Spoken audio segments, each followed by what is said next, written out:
Well, hello, everyone, and welcome to Doing Business in Bentonville. I'm Andy Wilson, and I'm the executive leader, and it is so great to have you to join us today. I want to say thank you also for all the wonderful things that you're doing to help support our growth. I've just been learning that we're now in 36 countries.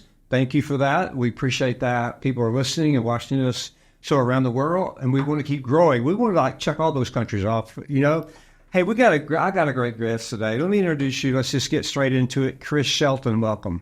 Thank you for having me, Andy. Man, it is so good. I will tell you, I have learned so much already from this guy. We've had great conversations on the phone and Zoom and whatever, and now we get him in the studio, and you're going to love what we're going to talk about because it's going to be broad and deep, and so it's so much to talk about. So, Chris, I mean, what a day. We are here, and we're going to get into this but wow, Walmart, did they ever have a release? Man, what a release they had today on sales and profit. Yeah, it does feel a little bit like Barry Bonds. Every time they're up to the plate, they hit and they win, and I think we saw that in Q2. It was just a double down of what they did in Q1 and Q4 prior. Right. They're going to continue to double down on the fundamentals. I mean, basically every part of their business that they were trying to grow and reduce costs on, they succeeded on. So I think they've got a formula that really works for this economy, and they keep doing it, and it kind of feels like the sky's the ceiling. That's right. So you can check those earnings out online, and we'll get back to that because we're going to talk about some other retailers too again today. But Chris, I really want you to talk about your company, CommerceIQ. That is such an interesting company. What I know already, I want to know a lot more than I know our viewers do. So why don't you talk about two things while we get into this? Let's just talk more about you, okay? Because I want our viewers and audience to get to know you. Then let's get into your company. Then we will get into all the stuff about your company, from services to product to plant to brand awareness, all that. Okay? Sounds great. Tell our audience about who you are. So I'm Chris Sheldon. I lead our retailer partnerships team here at CommerceIQ. What that basically means is that I partner with each of our individual retailers that we, as an API tech provider, work with. So that's Amazon, Walmart, Instacart, Kroger, all the way down to Piggly Wiggly. They don't actually have an API network, but should they, I would be the person to start that process. I really act as the quarterback for all of our teams. So our product teams interfacing with their product teams, working directly with Walmart Connect. Good. Walmart Illuminate APIs, those kinds of things. I work with our marketing teams to coordinate the way that we work together to serve our joint customers across the board. And then on top of that, I support kind of all of our go-to-market motions with those retailers as well. Right. So you really are leading the retail media for the top brands. Exactly. That's what you're doing, right? That's your focus. Exactly, yeah. CommerceIQ and the way that we work with our retailers, at the end of the day, it's all about joint success for our suppliers. If we're making our suppliers look good, then our clients are happy, our retailers are happy, and that's what drives the business at the end of the day. Great. Well, again, welcome, and we're glad you're here. I got a feeling about this guys, that we're going to try to get him back on DVB. I will tell you, because you enjoy and learn about what not only CommerceIQ does, but what he's going to share today with us about this whole space is going to be so interesting. So let's just jump straight into CommerceIQ and talk about your company, and then we'll just go through and talk about what your company does. Yeah, so I think let's start with kind of the ethos of CommerceIQ. CommerceIQ has been around for nearly a decade, but working in the e-commerce space specifically for about 6. What we are founded on, the principle that really birthed our idea, was Amazon had moved from a place where they had traditional vendor managers who were issuing purchase orders and contracts to using an algorithm. The very first, what was back then called the Amazon algorithm, or A1. Vendors went from being able to plan and talk to a human being about how to plan their business and grow it to having an AI essentially decide, or an algorithm decide, how their business was going to grow. And if you're familiar with how algorithms and AIs work these days, they move incredibly quickly. And so what used to be a pretty slow-paced process, you know how planning can work for quarterly planning, yearly planning, all of a sudden an AI was making purchase order decisions every week. And all of a sudden the number of decisions that an e-com team had to make went from a couple hundred a month to tens of thousands a day. And as that complexity increased, we began to see that really the retail landscape and the e-commerce landscape were just getting more complicated. The job that used to be just one category manager was now the job of 5 people, and now reported to a VP of e-commerce, and now had a team of 20 people. And those people were overworked, they were stressed, and they were really frustrated with their jobs. And so CommerceIQ's founding principle is to basically build an operating system for e-commerce. What we want to do is take all of those menial tasks that need to be automated and can be easily done by machine learning, automate those for those teams, and then empower those team members to make smart decisions based on that data, and then go and grow their business. At the end of the day, we answer to the VP of e-commerce, and our goal is to drive the top line of their business. And all of our tools start from making those team members' lives easy to, at the end of the day, making meaningful growth. We're technically startup unicorns. We were valued at $1 billion in 2022, backed by Madrona, SoftBank, and a couple others as well.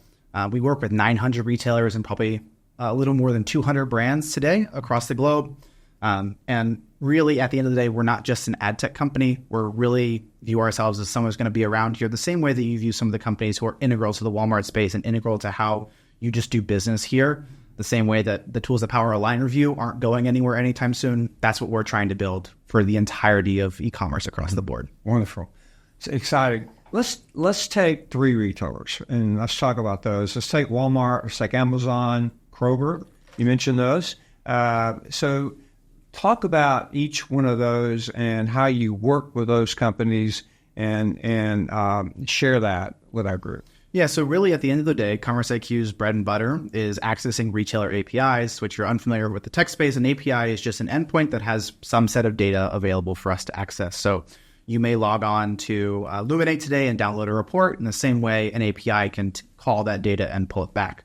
All of the retailers within this space have those APIs, and so we take those and then build automated actions and management systems on top of that so that we can help them. So in the case of Walmart, a really simple one is, say you need to go edit the bids of your keywords. A big supplier here, we're just underneath Mondelez. They may have 20 to 30 brands, which may have thousands of keywords within their account.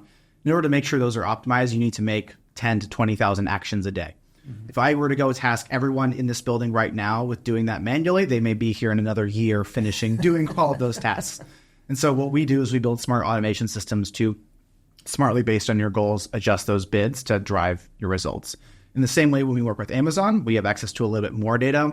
And so we can actually take not only advertising APIs, but we can access actually vendor central APIs as well. So say you've got a product that only has 1,000 units left in a DC. Well, you don't really want to run advertising against that if it's going to go out of stock in a week, right? We can smartly turn off your advertising for those ASINs or SKUs so they don't run out of stock immediately. And really, it's about taking data sets that it seems obvious. You're like, duh, I wouldn't want to advertise a SKU that's going to be out of stock. Or obviously, I want to optimize a bid. The issue isn't the logic. The issue is doing it at scale.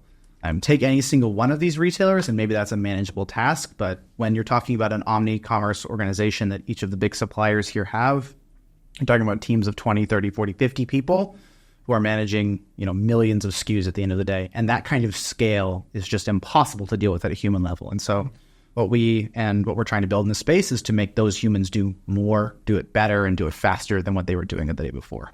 Right. And you do the same with Kroger. Exactly. Yeah. Okay. We work with Kroger in the exact same way. And, the actual means of how their retail media networks are different, set up in different ways. And so the automations that we offer are different. On Kroger, they just moved ad platforms to KAP, or the Kroger advertising platform. And so we're in the process of rebuilding all of those tools as they've changed tech partners. Right. But that's just a part of how we support our clients across the board. One of the things that Kroger's been in the news months now about is the acquisition that they've been working on. Now, as we've watched that go along and where it is today, and did you do some prep based on the possibility of the acquisition? And what do you think about where the acquisition situation is today? And can you talk about that? Yeah, it's certainly a really interesting market. When you think about there are 2 and arguably 3 leaders in the retail media market right now. Amazon is about 5 years ahead of anybody. Walmart closely trailing them by maybe 2 or 3 years. And then Instacart, in terms of ad tech, very closely behind Walmart. Once you get beyond them, you're talking about several years of gap in terms of time it takes to develop everything that the tech that we're used to. And so when you can combine 2 dev teams and you can combine the experience, one, you're not only just combining 2 different teams working on 2 separate products, but you're actually combining the ad spend for that platform. So when you think about what allows Walmart to invest at the degree that they're able to do is because they have hundreds of millions of dollars flowing through Walmart Connect every day. Kroger and Albertsons are seeing probably 10% or less of that coming through their doors. And so when you double the amount of investment you're seeing coming through your retail media network, it's a lot easier to hire developers and programmers and team members to actually manage and develop those things. And so from our perspective, it's one less retail media network to work with if they merge together, and one less tech stack that we have to integrate with, which is super exciting. But I think for our customers, it means that we can build deeper products. We can make the offering that we do have even better for them, offer more tools, build a deeper relationship. Whether it's going to be good for the brands or not, I think is still TBD with how those two organizations merge together. Right. I know I've been watching it closely because it would be huge and be interesting to watch that, how that develops. And I know all of us in retail have been watching that. Now, let's do this. I do want to get to Amazon in a bit, because I want to talk about their Prime Day. I know you've got great analysis around that. We'll get into that. We'll back into that in a few moments. So hang on with that. Now, but let's talk about this. Our viewers today, they're in this space that you're talking about, in the technology space, the analytical space. Now, talk about how you could help them. Okay, how are companies that don't have your space, your information and your services, how would you go about that? So people are like, okay, hey Chris, I like what you're saying. I need this. My people are overworked. I need to grow. We are growing, etc. So how do you go about the entering into, if you will, new customers? Okay. Yeah, so I think it depends on the kind of product that you're purchasing from us. CommerceIQ has kind of 3 flagship products. Amazon Copilot, which is an all-inclusive tool to sell on Amazon. Additionally, we have our digital shelf and analytics tool, and we have our retail media management tool. Put simply, each one of those, Amazon Copilot helps you sell more, better, and faster on Amazon. Digital shelf analytics is all about understanding what's going on across all of your retailers all the time on the digital shelf, double checking your content and making sure that your content is okay. And then retail media obviously is about making sure that your retail media dollars are correct.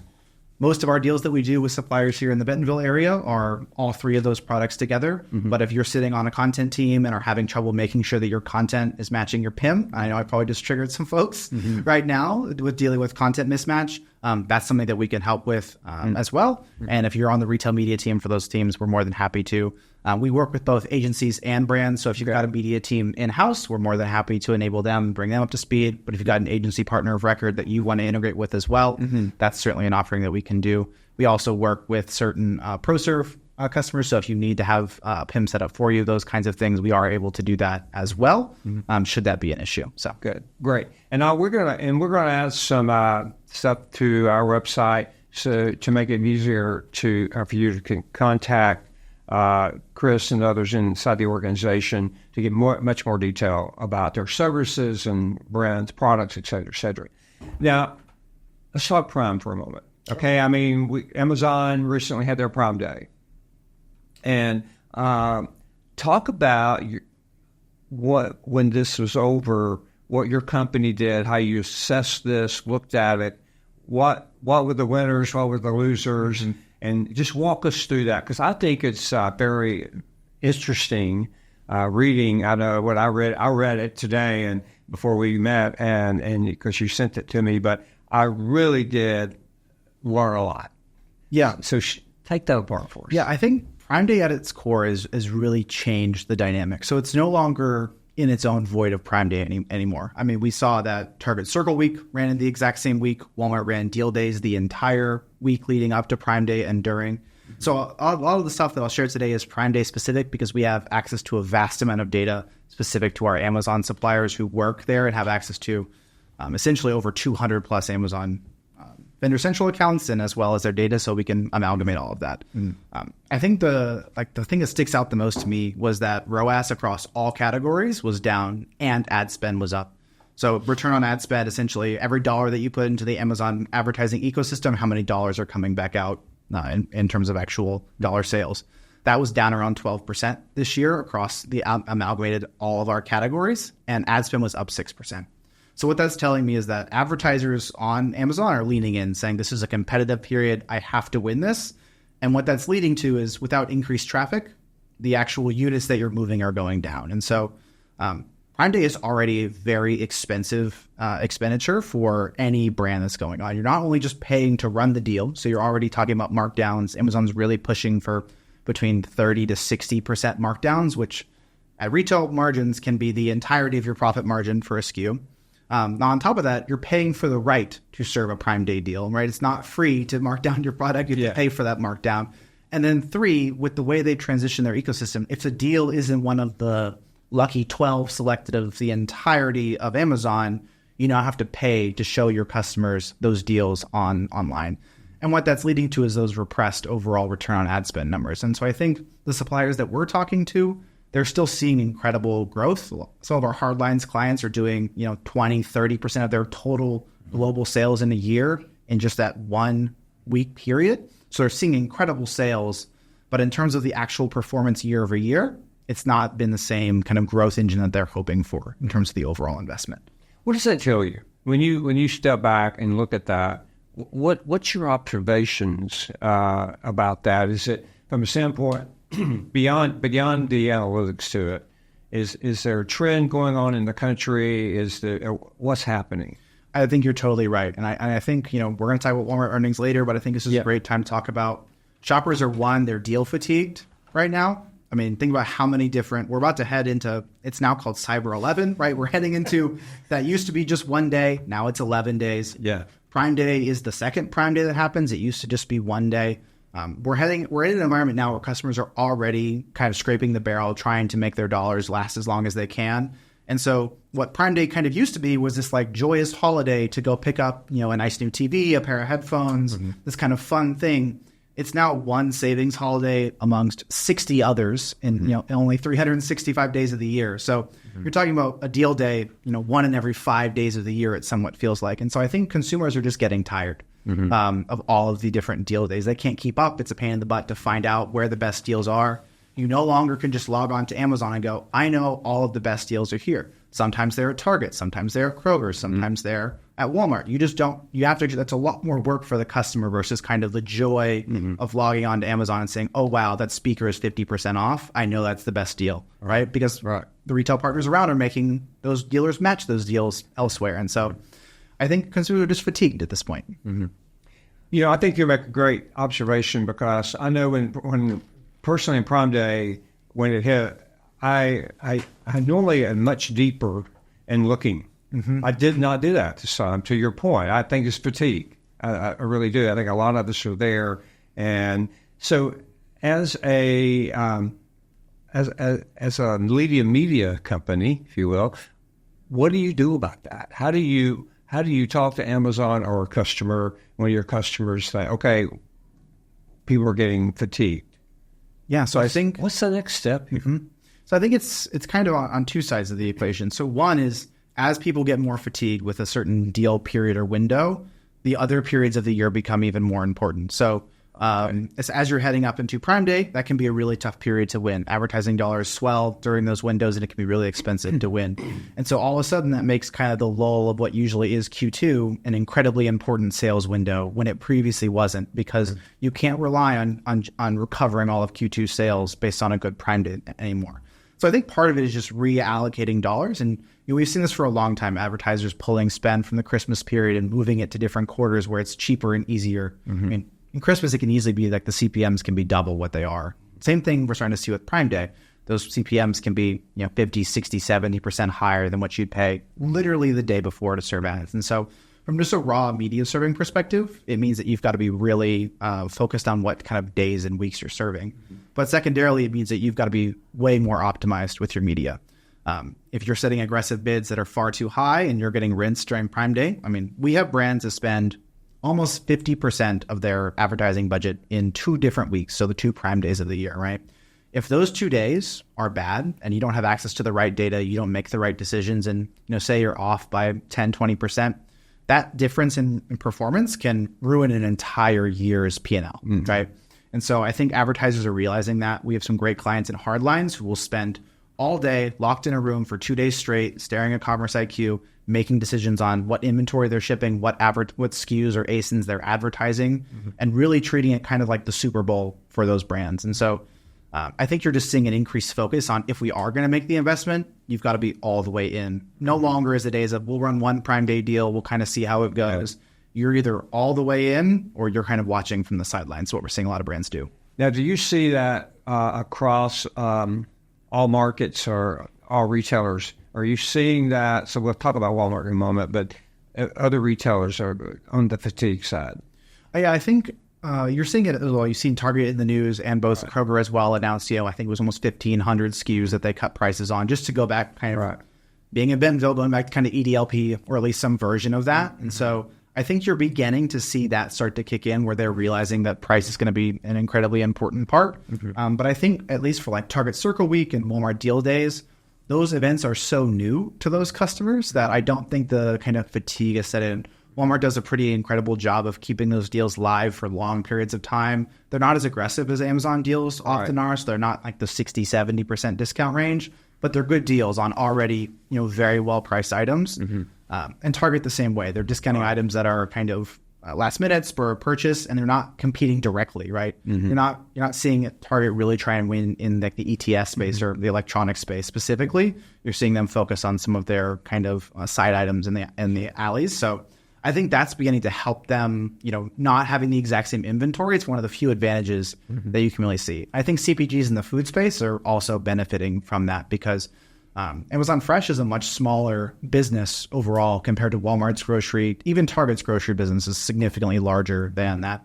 And so you're kind of seeing, oddly, the grocers are kind of getting into the deal space for groceries, which Amazon cannot compete with in any meaningful way. Yeah, right. And I think you're making such a great point there. And because, you take the grocery companies, and we've talked Target, Kroger so far. You're right. They don't have to compete with Amazon. They don't. They can do their own thing, and Amazon cannot win there, I think, to your point, right? Walmart can win there. We'll talk about Walmart, and let's get into that. We're going to go to Walmart, but I want you to hang with us, because we're going to get into future trends in a bit, and you want to hear this, what's going on. And then we also want to talk a bit more with Chris. So let's go to Walmart. And of course, Walmart released today. I mean, it's, when you see it, hear this or see this, it's going to be past. But today, Walmart released their earnings, and we talked at the top of the show a bit about it. But wow, what a release! Yeah, and I think the staggering thing for me was 21% e-commerce growth. I mean, it almost seems impossible to be hitting double-digit growth in e-commerce anyway is already pretty incredible. But to see 21%, for our space, we talk about this a lot. There is a flywheel effect that occurs with the retailer. As they grow their e-com sales, as their websites grow in traffic, they have more advertising to sell. And so if e-com traffic is up 21%, you can see how Walmart Connect was able to grow their business 30% year on year. And so I think those two things are kind of inextricably tied. As more people are going to Walmart.com, they're able to sell more advertising and get more revenue. And obviously with Walmart Connect's incredible revenue numbers, that's impacting that bottom line profit that Walmart was looking for this quarter. So from your chair, and you look at and analyze Walmart from a technology standpoint, a local standpoint, and you just mentioned about the e-commerce growth. When you look at that, what do you contribute that to? What pops up? Like, man, because you're in that space, you live in that space 24/7. So what pops up? Yeah, I think number one is just the incredible experience Walmart has created with Click and Collect and Walmart in-home. I'm a Walmart in-home customer, so someone puts my groceries in my fridge for me. Yeah. But even if not, we still use Walmart delivery and Walmart pickup all the time. Right. Walmart calls it the ultimate cheat code for a busy mom. It is truly the way that they're able to drive e-commerce growth. And I think it's the reason you see Kroger, Albertsons, Target, and some of the mid-tier grocers falling behind, because they haven't invested in that kind of almost perfect, seamless experience. I think people still run into some issues with some substitutions they don't want, but that experience of being able to buy online, do all your shopping there, and just show up or have it show up at your house, that experience alone is the competitive advantage that is beating the socks off every other competitor in that space. Do you think the consumer, and you mentioned this earlier, and we all know with inflation and all, everyone's trying to stretch the dollar. You think Walmart's winning in that space too, about customers saying, okay, I feel good about this because I'm stretching my dollar, I'm getting good value, I'm getting good prices, good quality products. What do you think a lot of that's also driving this behind it? Yeah, I think this was a really clear example of Walmart's culture aligning exactly to the time and the need of the American customer, right? We know it here. Merchants are drilled to make sure that, they get the best for their customers, and that everyday low price is a meaningful difference. And so I think customers are responding to that. That's been a clear focus. You've seen Doug talking about it pretty consistently. That price is going to be the most important way that they can impact an everyday customer's life. And so knowing that you're saving money on milk and eggs and basic staples means that you feel better. And I think what Walmart's doing incredibly well is that they're tying those savings and, the basics, milk and eggs and those kinds of things, and converting that to growth into some of their other areas like home accessories, decor, furniture, all of those areas. They're saying, hey, we're saving you this money. Why go shop anywhere else for those things? We already cover all the bases. Walmart recently had the Walmart shareholders meeting, the Walmart Associate Celebration, and something you talked about, go back to brands for a minute, but Better Goods brand that Walmart launched, and they shared with us at the shareholders meeting, the Walmart Celebration meeting. And most of the goods on Better Goods is under $5. Yeah. $5 or under, and what quality? I mean, we got to sample a lot of it. It was good. Yeah. And I was very happy about the price. I think, all that's going on from e-commerce, but you still got to be a great merchant at the bottom, all right? You got to have a great merchandise. You got to have a great price, and and I think Walmart is really, like you said, has spread that throughout the store. Yeah, it feels good.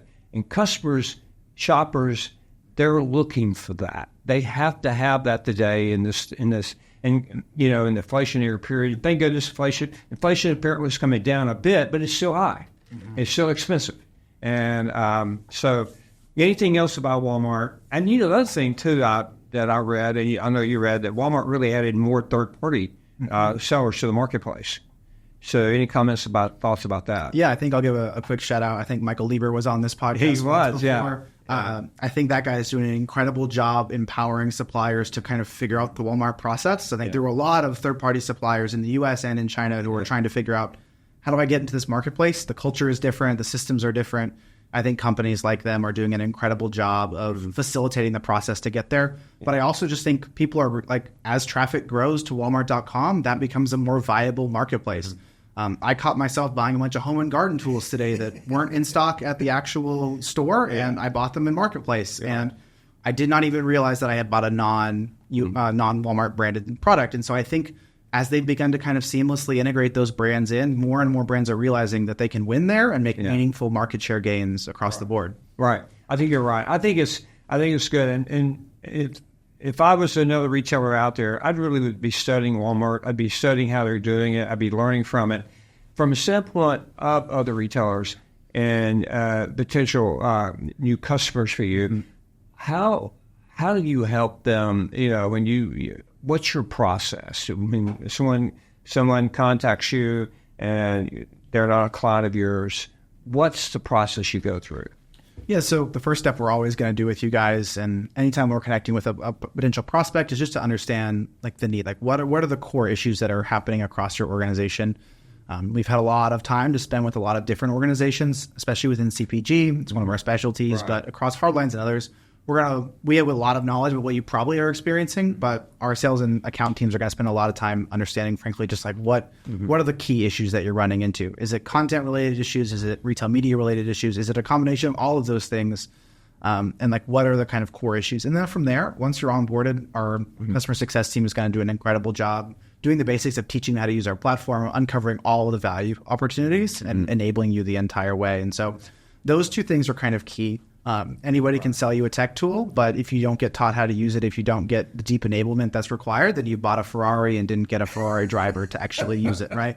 Yeah. So that's a really important thing. We've got world-class customer success teams that are able to take you from, I've never driven a car before, to I feel really confident using this high-power tool that I know can drive value for my business. So you got the support, the help, and education behind your products. Sure. Exactly. Wonderful. Great. Okay. What's the future look like? Okay, because in my conversation with you, which I've said already a couple times about how interesting it is, visiting with you. And you seemed a bit like a futurist to me, too, when I visit with you. Talk about that. Yeah, the future in e-commerce and in this space is just a kind of Pandora's box of like what's available to us. On one hand, we've got like the advent of Gen AI. We're extremely interested. Our website is CommerceIQ.ai. There's a reason that's in the website URL. We've been focused on using AI for a long time, and the advent of Gen AI unlocks what we think are some possibly incredible opportunities and also some possibly frustrating ones. And so we're really excited about what that can possibly do. I think I first want to address, as an AI company, an AI first company, we believe that we're not going to replace a single human being.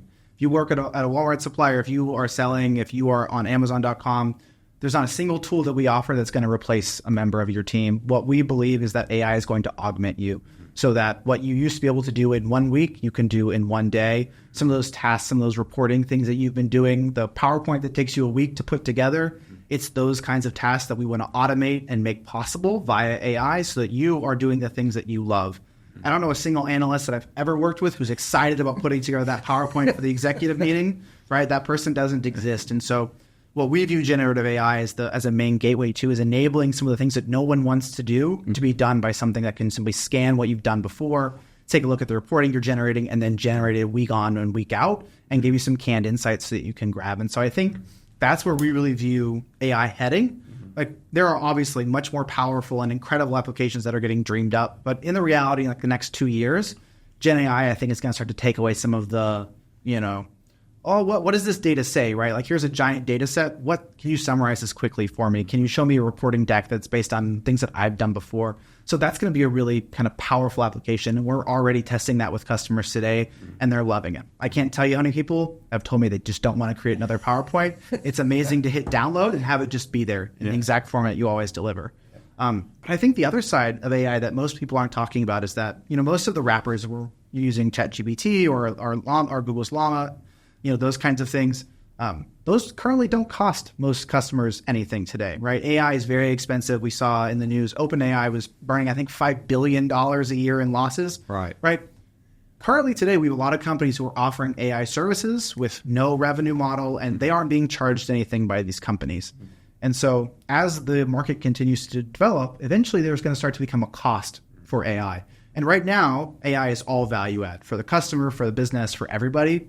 But the moment that there's a cost model there, you've got to deliver a significantly greater amount of value. And so I think that we're really watching this space to see what happens as when AI goes from, it's free and it can write an email from me, to this costs $1 million a year. What kind of value are you actually getting out of a tool like that? That's going to be a really interesting space. And at CommerceIQ, we're really committed to making sure when those things do cost money, that they're incredibly powerful for our customers in the first place. Wonderful. Wow, this is great. Chris Sheldon, CommerceIQ. I feel like we only scratched the surface with you today. There's so much here in the space. And I'm just going to say I want him to come back on, and I want to talk more about this soon, because I think what you have shared with us today and what your company does, what you do, and this is the future of e-commerce. I mean, and like you said, it's going to get extremely complicated. It's already extremely complicated. It's probably going to get more complicated. Sure is. It's got to have someone like you and your company to be able to come in and help us, because at the end of the day, it's revenue, profitability. And how do you get through all that to sell your products, whatever that product is, and get it in front of that customer, and of course the best price, margin, and all that. So exactly. It sounds like you guys are really doing a good job, and so congratulations to what you're doing. And then we just really hope the best for you and your company. Any closing thoughts you have for our guests today? Yeah, a couple of things. We've got 2 freebies for you at the end of this episode. First is our CommerceIQ Chrome plugin. If you're ever browsing Amazon.com and want to see some extra insights on your PDP content, those kinds of things, we'll link that down below. It's free to download, free to use. It's powered by Gen AI to show you additional content, how you might be able to optimize those within Amazon.com. And then additionally, we've got our Secrets of Prime Day 2024 report that just released today on August 15th. You'll be able to download that also for free. Breaks down a couple of different categories, as well as has some executive insights for you to circulate with your team. Like I said, both of those will be free afterwards, but we're really excited to share some more knowledge with you. If you're looking for more consistent content like this, you can follow me, Chris Sheldon, on LinkedIn. It's linkedin.com/Chris Sheldon. And you can also follow our founder, who's extremely active on LinkedIn as well. That's Guru Harihan, linkedin.com/Guru-Harihan. Find him, we'll link him below as well. Both awesome sources for kind of e-commerce news and what's going on and what CommerceIQ's perspective is as well. Thank you so much, Andy, for having me. It's been a pleasure. Okay, Chris, it has been a pleasure. And we'll make sure we get all this information for you online on our website, dbbnwa.com. It'll be there. Of course, we're Spotify, Apple, YouTube, so we're there on your favorite social media channels. So we're there, whatever you stream, we're there. And so you'll find all this there. Chris, man, thank you. It's been really a pleasure to have you, and we're going to have you back on, and we'll talk more, okay? Pleasure as well. All right. Thank you, everyone. Again, thank you for joining us today. Have a wonderful day. Thank you very much.